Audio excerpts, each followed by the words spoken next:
We're still at the Vale. Caitlin. Why do I keep calling her Caitlin?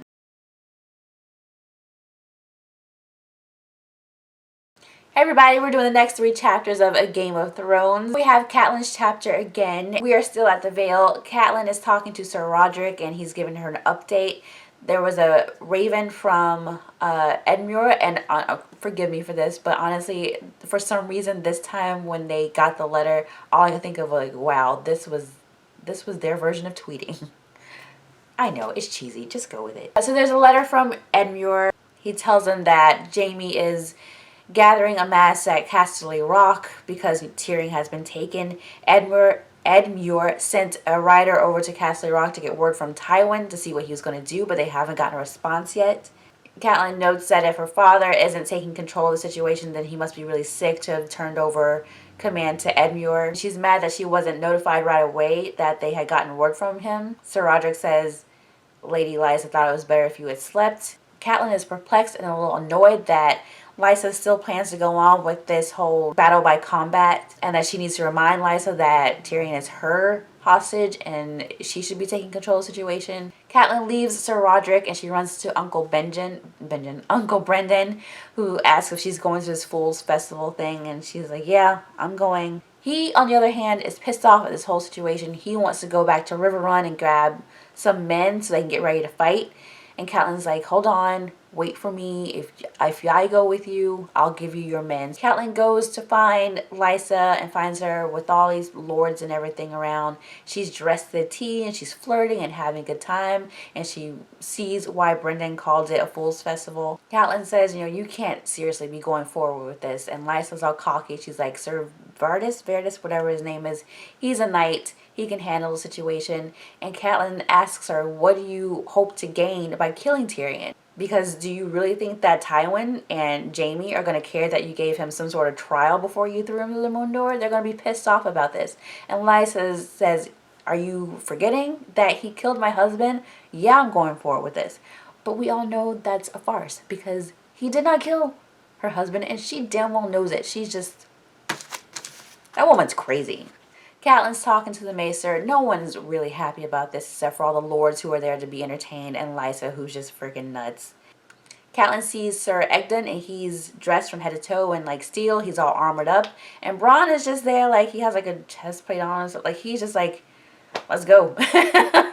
He's ready to street fight. The two start going at it and she has a flashback of remembering when Littlefinger fought Ned's brother for her and how ridiculous it was. She asked Brandon to go easy on him because his Littlefinger, they had grown up together. Back to the present, Bronn is basically making the knight tire himself out, so he's just ducking and dodging and weaving things. With all that armor on, the guy gets tired really fast. Once Bronn finally does start fighting, it's over kind of quickly.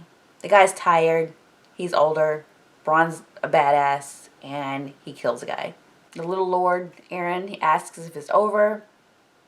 His mom says yes. Catelyn's thinking no, because she's still pissed off at this whole situation. But Tyrion's like, I'm not flying today.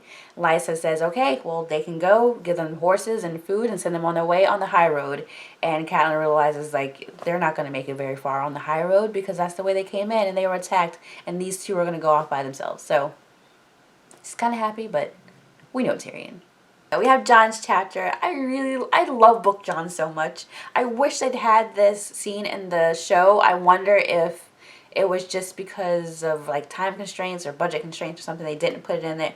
But I love this chapter so much. All the guys who are training for the Night's Watch, they're all gathered around. Sir Alistair comes in being an asshole as per usual. And he says that he's going to pass 8 of them on to become members of the Night's Watch because they have more people coming in and they need to make room. So he names off a bunch of people, including Pip and Jon and some other people, and they're all happy about it. And Sam's name is not called. He kind of forces a smile and says he's happy for Jon because he is happy for him. But then later on, Jon comes to realize that Sam's not happy because he's going to be by himself. He has a moment where he's deciding whether or not he really wants to become a member of the Night's Watch. Like, there's this moment of hesitation, and I wish they had it in the show a little bit more. But ultimately, he remembers, like, if he goes back to Winterfell, what's there for him? Catelyn, his half-brothers, nothing. Like, he's better off here with the Night's Watch where he has a place. So he's talking to Pip, and they're talking about Sam again being left behind, and that John did all he could to protect him, and there's nothing really more he can do. So John gets an idea. He goes to the Maester and calls for him in the middle of the night, which of course he feels bad about, but the Maester's like, I'm old. I don't sleep. All I do is think about things that happened in the past anyway. What do you want? John tells him he's worried about Sam and what his place is going to be at the Night's Watch. He reminds him that he's a lord. He has no training in any skill. He's going to either cut off his foot or something stupid if they make him be a builder or carpenter. John says to him, the Night's Watch needs all kinds of men, and Maester Aemon asks him, what do you think I should do with them? And he says, you know, Sam can read. He can do math and do sums, and he can help him because he's old. The man can barely even see, and he needs someone who can take over that place for him. So Maester Aemon says that Maester Luwin trained him well, and he has a deft mind, and that he will think about his proposal of taking Sam on as his steward. It's a nice chapter.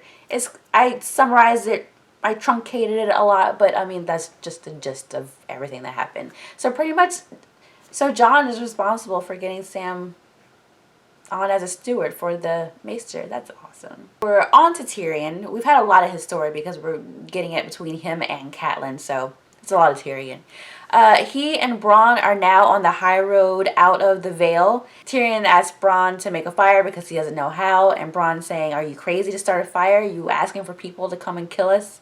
Bronn's making the point that there's only two of them. If they race the heck out of there, they can make more ground because there's only two of them instead of like a whole brigade of 10 people like it was when they were going into the Vale. And Bronn wants to ride by night and rest during the day so they have less chance of being seen by the mountain people. And Tyrion's like, we do that and we're going to fall off a rock in the middle of the night because we can't see where we're going. It's better to travel during the day. They have a little back and forth while they decide what to do, and Bronn tells him, just because I fought for you does not mean I love you. I'm not willing to really die for you. And Tyrion tells him, it's your blade I want, not your love. And Tyrion reminds him, I'm a Lannister. What do you want? If you stick with me and you protect me and get me where I need to go safely, I can give you whatever you want, so just let me know. And Bronn's like, alright, you know what? I'll do that, but don't expect me to be bending a knee or calling you my lord or anything like that. Like, I'm just here because you can pay me. Bronn asks Tyrion once we get back to, River Run, what are you going to do? He's like, I'm going to find a whore in a bed and rest, and then I'm going to Casterly Rock, and I'm going to find out the heck what's going on with this dagger. Bronn's surprised. He's like, oh, so you really didn't have anything to do with that whole mess? And Tyrion's like, do I look like a liar? Like, look at me. That's not what I do. They're talking about, making noise and attracting the mountain people and maybe sing a song and bring them on faster. Tyrion's whistling and he asks Bronn if he recognizes the song. Tyrion says it's the song called The Seasons of My Love, and he tells him the story of how he lost his virginity. We actually got this story later when they were at the Lannister camp in the show, but we're getting it with just Bronn here in the book. He and Jaime came upon a girl who was being robbed and they helped her. Tyrion slept with her, fell in love with her, married her. His dad found out about it, had the marriage annulled, had his men rape her, paid her money, made Tyrion watch, and how horrible that was. And Bronn says, 13 or 30, I would have killed the man who did that to me. And Tyrion says, well, you may get the chance one day. Remember what I told you, a Lannister always pays his debts. Tyrion kind of told us right here that he was going to kill Tywin. So they hear mountain people coming down. The mountain people are like, give us the goat. And Tyrion's like, our goat? And they're like, no, our goat. And then Tyrion's like, yeah, it's your goat. They have a whole big exchange. Basically, Tyrion offers them money. They're like, how can you offer something that's already ours? They see everything in the mountain is theirs already. Okay, you can't offer us what we already have. They go to take the goats from Bronn and Tyrion, and Bronn jumps his feet. He's like, okay, who dies first? Tyrion's like, no, calm down. I can pay you whatever you want. One of the men says, this half man's making promises, and Tyrion's like, listen, I am a Lannister. I'm a man of my word. Tell me what you want. They're simple mountain people. They don't really want money. And Tyrion says, okay, well, if you don't want money, I'll give you the Vale of Arryn. Gotta kind of respect the mountain people. I mean, they're like, listen, we're just going to take your shit and kill you and be on with our way. They don't really aspire to a whole lot. They just want to live comfortably stealing from other people. It's a simple life. Alright, and that's it. We will do the next 3 chapters, hopefully Wednesday, possibly Thursday, but it will be another installation of this coming up soon. That's it. Don't forget to leave your comments down below, and I'll see you next time. Bye.